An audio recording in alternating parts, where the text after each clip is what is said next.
মা, আমি বিয়ে করব। এমন তাকাই আছো কেন? তোমাদের তো আমাকে নিয়ে কোনো চিন্তাই নাই। শোনো না মা, এই শীতে তোমরা আমাকে একটু বিয়ে করায় দাও না প্লিজ, একটু বিয়ে করে দাও। আমার হাতে কিরা দেখছিস? এটা দিয়ে না তোর মুখের মধ্যে একদম সেকা দিয়ে দিব। তুই কি পাগল হয়ে গেছিস? কি বলছিস এসব? তুই কি লজ্জা শরম মাথা খাইছিস? ছেকা দিবা মানে? মা, দিন দিন তো আমার বয়স হইতেছে তাই না? পরে তো আমি বুড়ি হয়ে যাব, বুড়ি হয়ে তো আর কেউ আমাকে বিয়ে করবে না। তাই বলতেছি এই শীত আমাকে একটু বিয়ে করে দাও প্লিজ। এই তোর বয়স কত? তুই এই বয়সে আসছিস বিয়ের কথা বলতে? যা সামনেতে যা। তো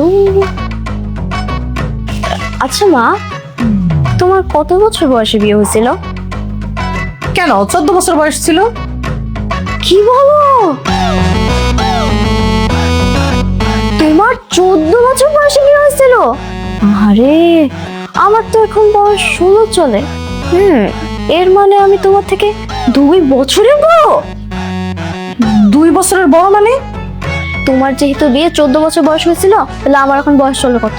16। তাহলে আজকে থেকে 2 বছর আগে আমার বিয়ের বয়স হয়ে গেছে, কিন্তু তোমরা এখনো আমার বিয়ে দিতেছো না। আচ্ছা মা, একটা কাজ করো না, তুমি বাবার কাছে যাও, গিয়ে বলো আমার জন্য সুন্দর দেখে একটা পাত্র খুঁজতে, আমি বিয়ে করব।